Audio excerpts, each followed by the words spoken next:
Go. Oh, Masha was waiting for that, Yeah. for being recorded.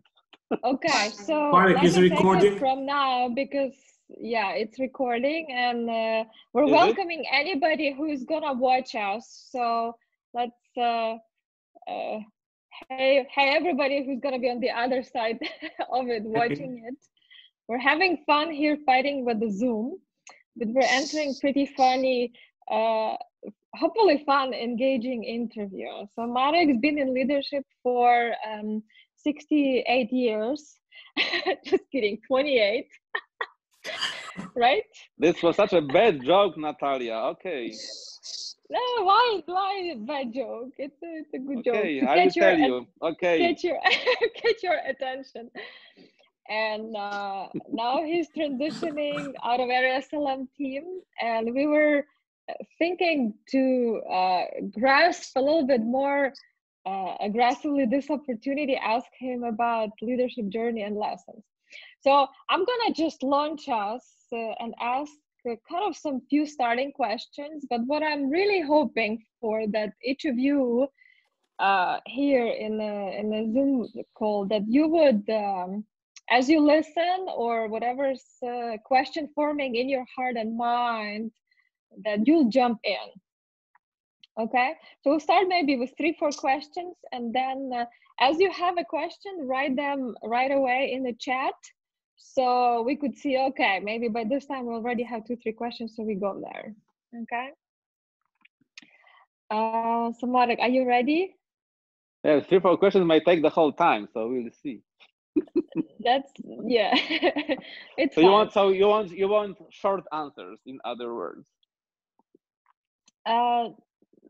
Not necessarily. We'll see how it goes. We'll see how it goes. Yeah. Yes. So the first question would be maybe take us a little bit like on your key leadership assignments while you're on staff, like some of your key leadership roles and maybe years. Can I go earlier? Because you were asking at the beginning for leadership journey of each person. I was thinking about myself, and the conclusion I was forming that maybe this is a spiritual gift, because I cannot really remember any real leadership kind of behavior before I became a believer.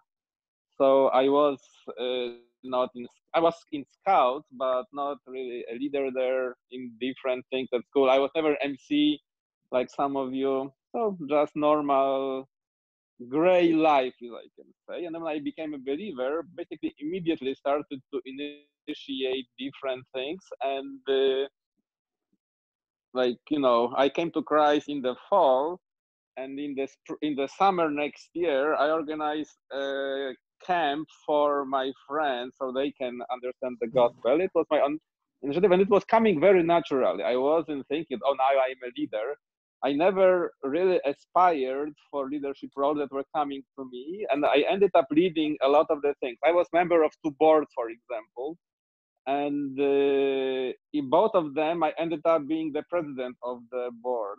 The second one, it was the seminary. It is funny because when I was a president, it turned out that there was a change. The rector was removed. So I was the seminary rector for 1 year. So some of the students who finished the seminary have my signature on their diploma for this one particular year, which is very funny. So I joined staff in 1990. In 1992, I was asked to be a local leader for several years, and then I was responsible for GCTC, new staff training, and the so-called community ministry at the national level. I was national director for Polish ministry and the regional leader for several countries at the area level, and then area leader last 10 years already, more than 10 plus, 10, almost 11 this year. So this is briefly my leadership journey. Mm-hmm. And you said you got the first team leader assignment after 2 years being on staff? Yes. after finishing the kind of GCTC or now new Well, staff it was training? called there was no GCTC yet in 1992 in Poland. It was new staff training. And my new staff, Okay. my trainer resigned after a year from being on staff because he believed that crew is not doing a good job. So it was funny. New staff training experience. Okay. What do you think your leadership saw when they were okay offering you a role of a team leader just 2 years after you were in ministry, just finishing the new staff training? And you will have to ask them, obviously. For me, I am suspecting that it was something that God was building in me, and they just recognized some gifts that were at the early stages and trusted the need. And yeah, we never talked about this. Why are you choosing me? I just took the challenge and did it. So yeah, I wasn't processing why did they select me. Yeah, this is not how I Okay. So it looks like there was a move from local level to national to regional, regional to area. Like, what are some lessons as you look back in this transition from local to national, national, regional, regional to area? Like, are there any transition leadership lessons? well, obviously lots of them, and I might not. I just may say one or two. The first thing that comes to my mind, that's that the need to change the way of thinking. I still remember when I was appointed a local leader, probably the advice that was the most significant for me was, okay, now your success is not your own personal ministry, but your team's ministry. It really stuck with me for some reason, It was, I think, Don Zelmer or somebody else who said this to me. Then when I became the national level leader, my success was not my team, but much bigger aspect of the ministry. One thing that I noticed moving from local to national and national to area, there is some similarities. For example, you are always blaming the level above you for all the problems in the world. So when we were local, I was local leaders. Warsaw, the NLT didn't know what they were doing, kind of, the quote. And you are somehow perceived as this, what are they doing in Warsaw? They said they have nothing to do and come up with all those principles or laws or regulations. And when you are at the national level, oh, this is Budapest who is doing these kind of things. What are they doing? And then in Budapest, oh, this is global, Orlando. So this is very interesting for me that how it works in very similar levels. Another lesson is the more you are in the like national area, you need to rely more on the leadership by influence, because you'll deal with leaders, and if you want to have leaders who think for themselves, you have to give them a lot of freedom. So it's really trying to change mentality. With the local team, you probably need a lot of instructions when you do new staff training or leaders, people who are pretty inexperienced in the ministry. When you deal with people at the national level or area level, you have to assume there are much more maturity and give them more space for that. Another lesson, I was always finding that no matter what level of leadership, this is my choice to spend time with the Lord, and I cannot blame anybody for if I not do it, because every level have different choices, but still 24 hours is enough for me to do what I need to do, and either sometimes not having enough time with the Lord or having enough. It's not the question of busyness, it's the question of my choice. And the last thing, finding your own way of well, maybe not the last, one more thing. Finding your own way of building trust. Trust is the foundation of an every level, local, national area. And I realized this is intention. I mean, I did it unintentionally, intuitively for many years until, I don't know, 7-8 years ago. I realized that this is actually makes sense, that I build trust through individual meetings, spending time with people one-on-one, because I'm not good in building trust in the team level. I create a lot of, I would say, uneasiness by my facilitation or leadership. I am pretty frequently frustrated with different things going around me. So I have to build enough trust to be able to use it up. And the people at the national, area level, local level basically are the same. You build trust in a way that makes sense for you. So I had to invest into this enough time. And the last thing, you have to adjust leadership. I mean, my natural default leadership style would be much more hands-off, a lot of freedom. And I cannot say that it always works. I had a saying when I was national director of Poland, that I want to treat people, staff, as adults. And in some way, they are adults, and it is true. But sometimes they don't behave like ones. At least that's how what it looked like. So you have to be more intentionally thinking, how do you lead, how do you give instructions, help people who need that. So no, diversity, maybe too much. It's not coherent too much. So Okay, thank you. And you mentioned that in every level you think what the other level is doing. You're also known as a faithful, intentional, friendly critic of the global level. What? am I? Yes. What makes it so? Like, what? Just tell us a little bit more there. Part of this is my problem, I would say. Probably unintentionally, I expect levels above me to be more gifted in the areas that are needed for this level to function.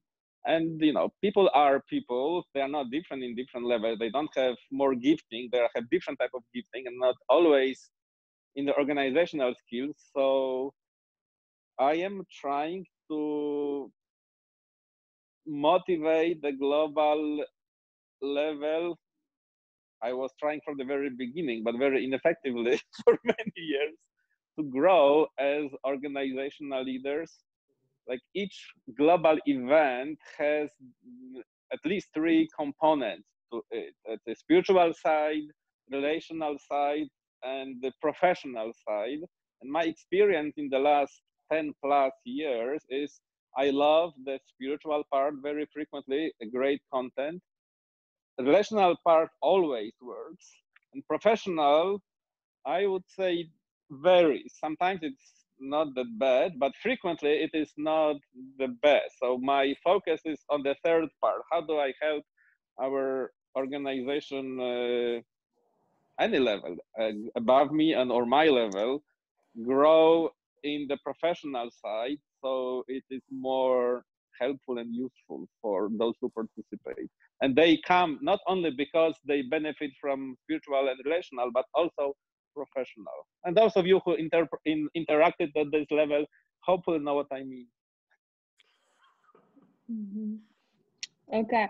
What? Let me do one more question, and then we'll see your photos that you prepare. So, few things that you can share that you regret you did not do in your leadership as of now, and few you regret you did do. Well, this is difficult, because I am not a person that is thinking frequently about the regret side, but there are a couple of things that come to my mind, that one that I have not done and one that I have done. And like the thing that about not doing, I mean, maybe this is a bit a broader context. I grew up in a context of family that didn't have a lot of material means, and my mom had some dysfunctional background in terms of upbringing. She was half orphan, and her stepmom didn't really treat her well, and it had consequences on her. And my dad, he grew up in a with a family that loved him deeply, but these were, farmers, so not a lot of time with the children. He moved out of home at 16. My parents got married early, so they had never anything. So taking risks was something that we never really did. And I noticed this trait in myself. This is fear of taking risks, not believing in myself. So my regret is that I wasn't taking more steps of faith and risks growing up. Probably on the last 8, 10 years, maybe 10, 12 years, I see this changing. So, bigger part of my life, I was not taking risks out of fear and not even knowing this. It was just a natural response. It took some processing. So the first thing that is regret I have not done, Polish ministry at some point had an offer and even I would say encouragement from area leadership to not buy an office in an existing building and pretty small one, but buy a piece of land, spend some work, and build a much larger and use it also as a source of income. And Polish leaders at that time were probably like me, not really that eager to do that. And I was with them. So I wasn't trying to push anything, change anything. I was fully behind this decision. And I feel like this was not a good step. I wish we did it differently. It was early 90s. There was this foundation that was giving money to help us build offices. And Bulgaria benefited from that, Albania, Romania. Poland bought an office, but it's very small, in a good place, good location, but not. There's no way for this to be source of income, and that would be a huge blessing in the long run for the national ministry. And one thing that I regret I did, first year of being area leader, after 1 year, reorganization hit, and Scott, remember, I don't know if you were national leader then or not yet, but there was not a lot of clarity provided by Global. We spent the whole year as an area leadership team, my brand new experience as area leader. I had no idea what was going on. Our team really wanted to be aligned with the global direction. So we spent so much time trying to define every minor detail and introduce the reorganization very religiously, legalistically. The global leadership was surprised that we spent so much time working on this and so much. And I think we heard a lot of people did it I wouldn't do it again this way. Sometimes I say that I will spend 200 years in purgatory for the way I allow this reorganization to take place. So as I was a leader, I'm responsible, obviously, for that. So that's kind of a small source of discomfort what we did. I regret that I was not mature enough and experienced enough to think about the consequences of this kind of quick, very rapid moving forward with that. And maybe what I have not done, one more thing, maybe some regrets.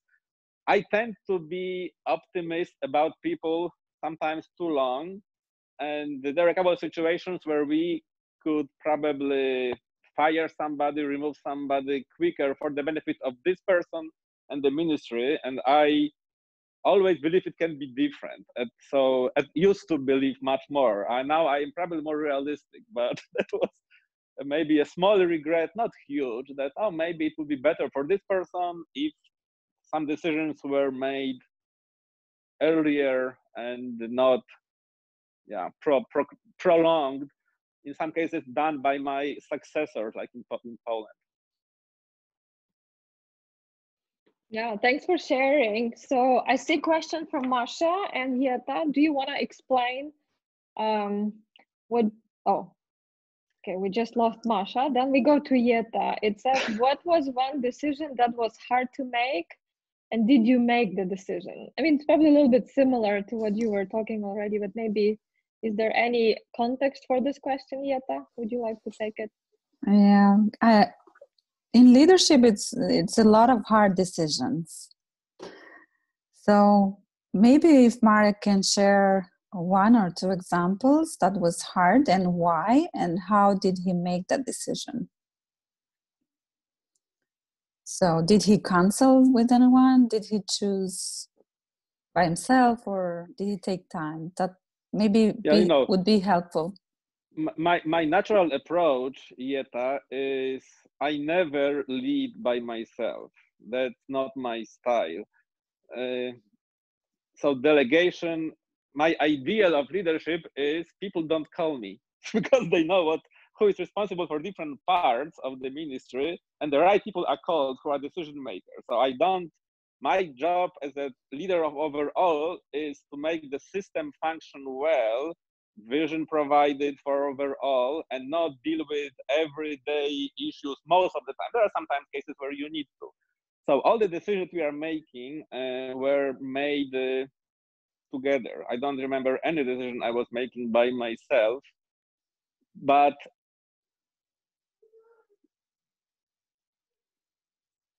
well, probably decisions that were, some of them would be regretting. There was one guy who had some issues, and I didn't fire him, and he should be fired from Polish ministry.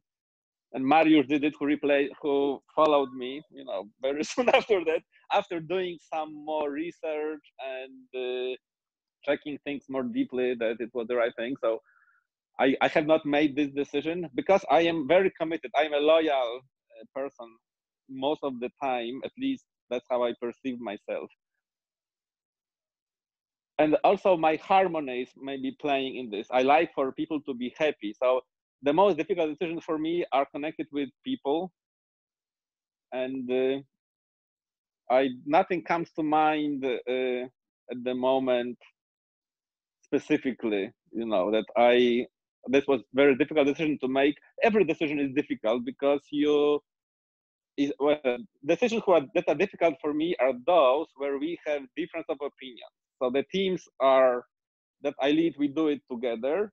And then if we have unity, this is easy. If there is a difference of opinion, I find it more challenging to make a decision. And there is one decision with the ALT, I'm not going to mention which one, raised a year and a half ago and still not made because of difference of opinion. So it needs to be landed soon, but that's, it's not always easy.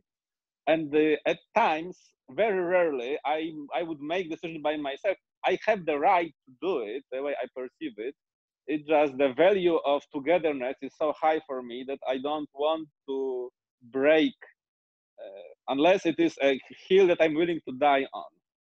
So the team knows that maybe there is one or two areas, let's say commitment to national ministry being really empowered to lead within their territories. I am very high on that. So if we try to tell them what to do, this will be a hill I would be willing to die on, probably with the team. But there's not that many areas where I am willing to die on. So I'm seeking consensus.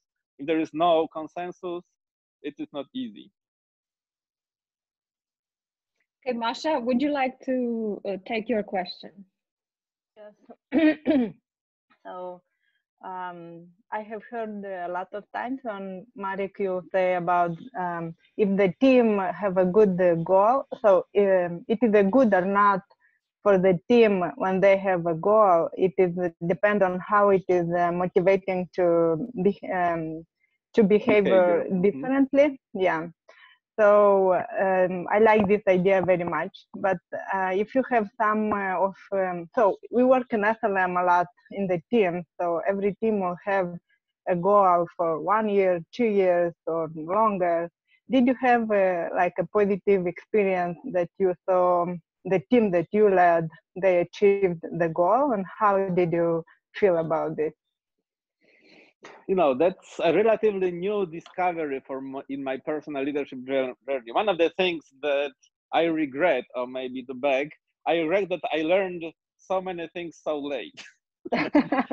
I was thinking many times, God, why didn't you teach me this particular thing 20 years ago? I would be so much more useful. But I would say most of the time, the teams that I was leading, we had regular approach to goal setting. They didn't impact our behavior that much. And only, I would say, last 5 years or 7 years, I actually see that the goals, if they don't impact the different behavior, they are not making sense. So our teams, let's say area SLM team, I like the way we did it last year. We'll see what will be the impact of the goals that we had, but the goals really impacted our behavior. And we wanted to impact ourselves with the goals, and they don't have to be numerical. Any type of a goal is okay if we are able to come up with what to do to impact that. And it is easy for me to give negative examples because it is not easy to come up with ideas. Let's have this goal. Like, for example, 1 year with area SLM team, we had a goal. We embraced the goal of having X many movements in the cities. And we tried to come up with action steps that would be leading to move forward in this area. But we didn't know the connection of the actions and the results was so far that it was difficult to see the connection. Our ALT had a funny, I would say, positive experience. We, at some point, probably 7 or 8 years ago, we had a goal of increasing the certain number of MCC points, and I would have to explain briefly. Each MCC was evaluated on the stage of development, so between 0 and 3. And 3, it would be self-sustainable, full development, and so on, reaching the whole country, and 0 not in existence. So all field MCCs, we gave them points in every country in our area, added all the points, and we wanted to increase the point by 5 in 1 year. And we selected some steps, what to do, and the whole year we had no idea, is it moving or not moving? So we felt discouraged, doesn't make sense. But the goal was actually impacting our behavior. Until next year, so a little bit more than a year later, we did exactly the same evaluation again, and we discovered that the whole thing moves not 5, but I think 7.5. So we were rejoicing later. But one can make a point: was it because of our action or not? But we wanted to be intentional in our behavior. So I would say I want to keep thinking about the goals that make sense to the team and how they modify the behavior. And it doesn't have to be numerical, but it can be numerical as well. Thank you. Blurim has 2 questions, so pick one which you would like to start with.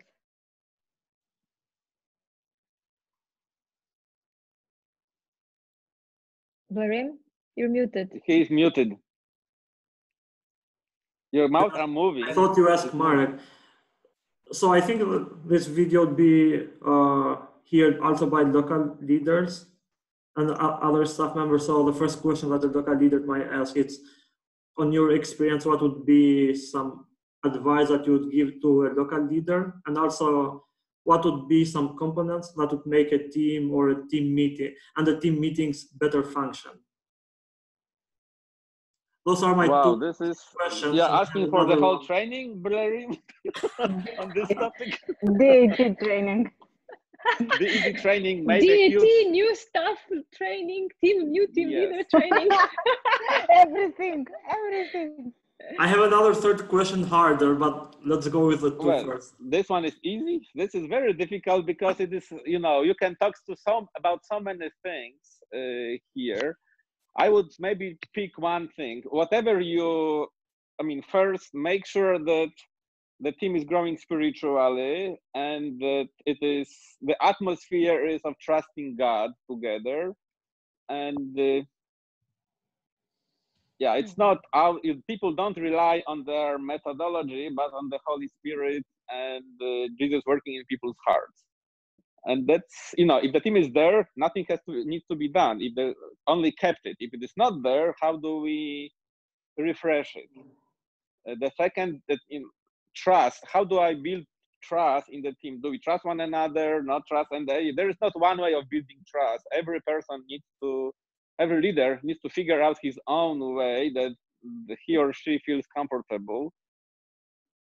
Right approach to the teamwork. And DET was very helpful, but with the caveat. We were trained probably 2 or 3 days as a team, and then spent the whole year, every month, talking about 2 hours about each point, because the training itself, it is like a bucket of water.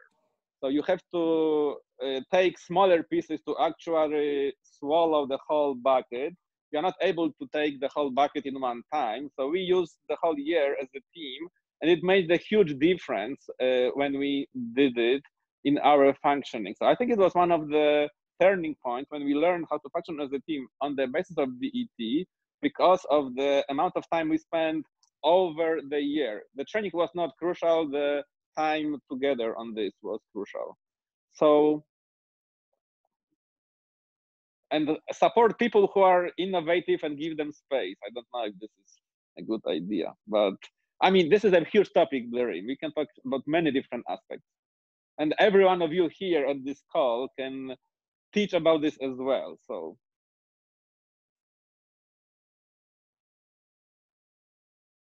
Blirim, just keep going. So the third question, Marek, would be like, there is a saying that the culture eats the strategy for lunch or breakfast, I'm not sure. And for breakfast. Okay, on your opinion, what are some culture on our organization that are eating our strategies?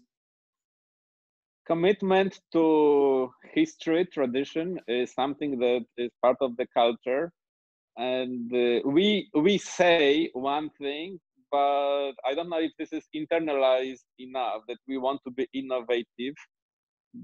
We are somehow frequently revert to the ways that feel safe and known. One of my team members from ALT, Tom Seeley, has a saying that in his perception, frequently the thinking is, it is okay if the old methods don't work. And this is called faithfulness. But if the new methods don't work, oh, this is terrible, this is bad. So we are not allowing for that. So that's for me, culture versus strategy. Maybe one thing is enough. I will have to think deeper if there are other things that the culture. That's a really cool question. Yeah. Can we borrow that for further discussions on our Of teams? course, I would say no. This question, the statement is from different books. The last one I read was on canoeing the mountains. They are using this statement. So. Yeah, I was more referring to what are some cultures in our areas and teams that are eating our strategies. It's kind of Blirim put it more practically. Okay, so we have 2 people that didn't have a chance to ask, Scott and Reggie. If you don't have anything, that's fine. But if you do, I just wanted to make sure you have that space. One thing, Natalia, before going, I was like very real, what Marek said, that this culture, like commitment to the tradition, is very real now in our organization. I see myself like just thinking to do ministry online. It's very challenging because I enjoy meeting people face to face, going for evangelism, having them on a coffee, talking, more than 1 hour or 2 hours. And this all the time I think how to do traditional ministry. That was good for the time that God allowed to work, but I see myself struggling just to think for the new ways. So thanks, Marek, for that's very difficult, and for me it is not so much that it is expected this way. We might not give ourselves the freedom. So I don't think this is the problem of the culture coming from the top or from outside. It's more from our own hearts, and I can see those tendencies in myself too. So I am the biggest problem here, not somebody else.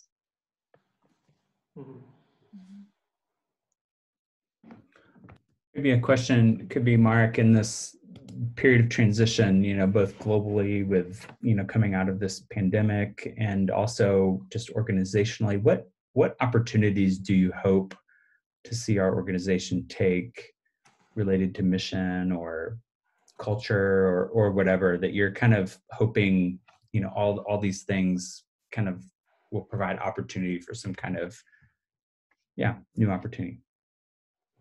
Yeah. One obvious thing is connected to what Blerim was said a moment ago. You know, we as the Area SLM team, we were trying to help local teams use digital tools as a part of the ministry for last 2 years. So the commitment to this in the Area SLM team was there, and I think many teams in theory or practice, more or less, wanted to grow. So I hope that one of the results of the current state of situation will be much more usage of digital tools as enhancing the local ministry, because we are all forced. I don't think that everything will switch to online, because there has to be a balance. I wonder if this was such a great thing, Jesus would have come right now and discipled the whole world, you know, online through Zoom, and that would be done. And he didn't do it this way. So there is a place for physical connection with one another and small group and so on. But digital tools can enhance greatly in the current way of functioning of the world. So I'm very hopeful for that. And is there any second thing that comes to mind? You know, I'm hoping that we will, as the whole movement, keep experiencing and learning that God is in control and He can do whatever He wants. I think we believe this intellectually all the time, but you know, is it always the case in my actions, in our actions? Practically speaking, that's, you know, when you see that you have no control over so many issues, you not only say Lord willing, but you actually believe Lord willing. And we can all say Lord willing.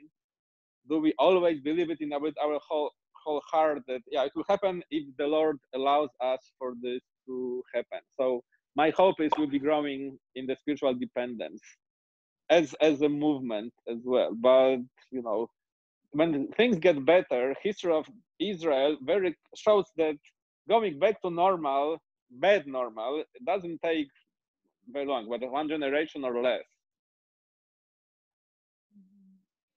Thank you. I know you have some photos from leading different teams in your life. So I would like to see the pictures. I mean, that would be fun just to have like a historical, what's the word, backflash? If sure, you can share like some Natalia wrote to me yesterday about this, and I spent the whole evening looking for pictures. It wasn't easy. I found all my teams, to my surprise. So it was fun. I really was thankful, Natalia, for your idea. So let me share the screen and we'll see.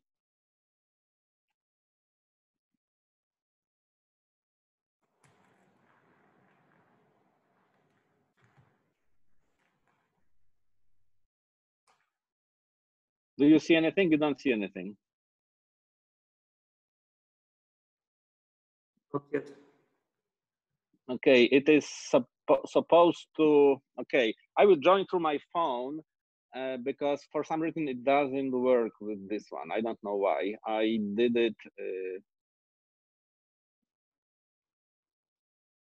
So do you have a favorite team that you were part of? Yes. Like your favorite yes. team. Area SLM team, Masha, is my favorite. I was expecting this, but I was not sure 100%. So now it's good. When I'm meeting with Area SLM team, when I'm meeting with ALT, ALT is my favorite. That is not good. Okay, I'm joining with my phone. Let's see if I can share screen. To Marek. To Marek right now. So Natalia, what is your favorite team? My favorite team? Yes. I'll be like, I'm watching Crown, and you know, when Queen Elizabeth is asked a question, she's like, how to answer it? She's like, Oh, wow. So this is my first ever team that I led. Oh my goodness. 1992. I'm not sure I can recognize you.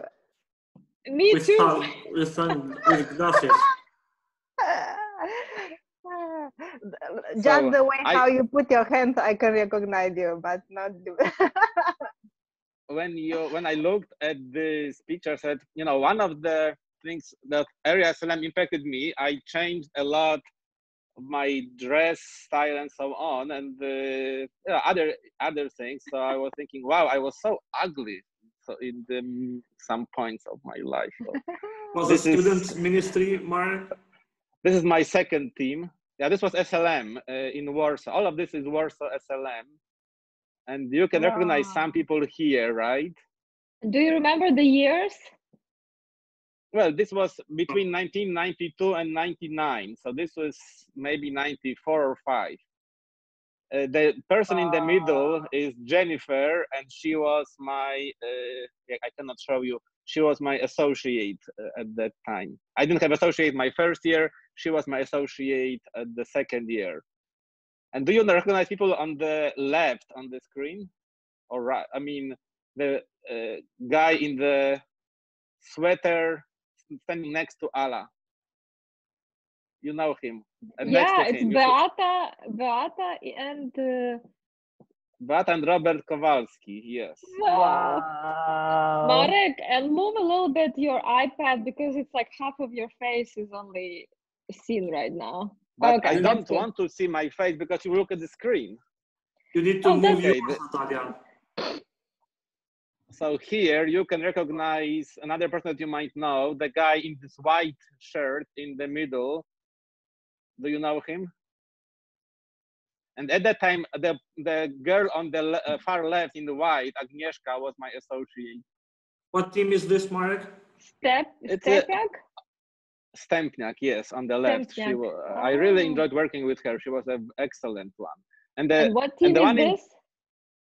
Also SLM team, area SLM, national SLM team, local SLM team in Warsaw. As you can see, I like big teams. Most of my teams were quite big. That's what I realized. Wow. Do you know the guy in the middle, in the white? You should know him. I mean, you know him. At least some of you might. No, I don't. Wojtek Tubek. Do you know Wojtek? Wojtek. He is becoming LDHA leader for Poland this year, and Robert is becoming operations leader. Okay. The guy to the right was my favorite senior step. He was great, but he left step after some point. And this is, I had 4 years of NLT, so this was my NLT.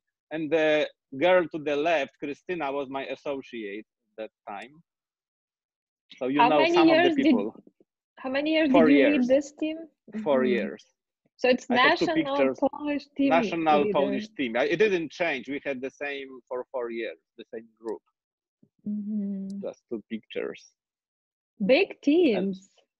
And this is the first, I think, first ALT 9 years ago, roughly. Wow. Whoa. So you know those people probably. Yeah. Most of them. Now we know. Is it when you were already leading the team? Yes, it was 1 year after I became a leader. What year is this? 2012 maybe, or 13. And the last picture, I didn't take current one because you know everybody in the current one. This is like maybe 5 or 6 years ago.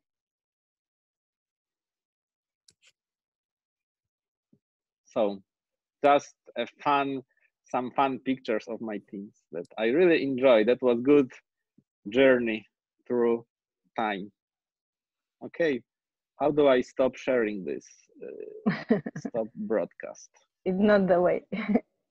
Wow, thank you so much. Wow. I'm glad you like that idea, and you know, having this historical, and it would be nice one day, because you're part of many teams as well right now, ALT, SLM, Global SLM,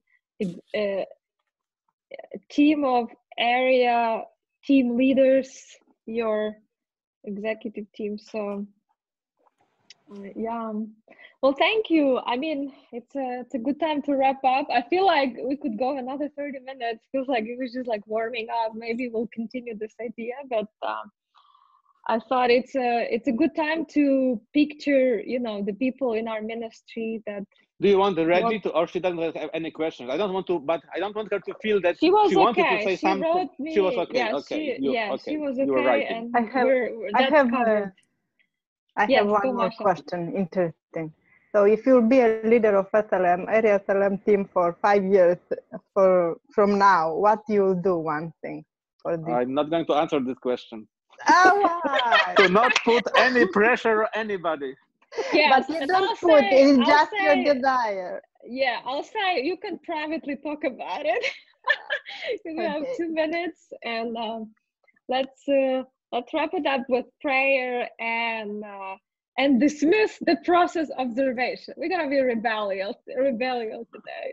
So Reggie, pray for us. Just thank God for this time and connection, and good exposure for us for the leadership of Marek we heard.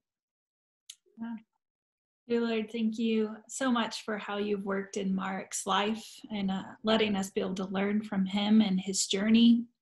And so I pray that we're able to hear the wisdom from where he's been, for lessons for us to learn, and that all of us are dependent on you and not any of our strategies or methods, Lord, but just listening to your spirit and what you have for each of us and the roles that you've placed us, for us to seek your will above all and to be faithful to you and obedient. If those steps that you ask are scary or new or risky, but trusting in you as we take them step by step. So we pray for Marek as he transitions from leading the area SLM to not leading that anymore, and for it to be a smooth transition in this process in light of the world's pandemic as well, and the struggles that can create. But we know that you are a good God and that you lead us all. In Jesus' name, amen. Amen. Thank you all for joining. It was fun. And yeah, have a great day. Yeah, you all have a great day, and enjoy the Lord. Thank you. Okay, Thank you very much for listening to me. Thanks, Marek, for sharing. Yeah. Thank you. Bye-bye. I need your help now how to save the video. Just stop it and it will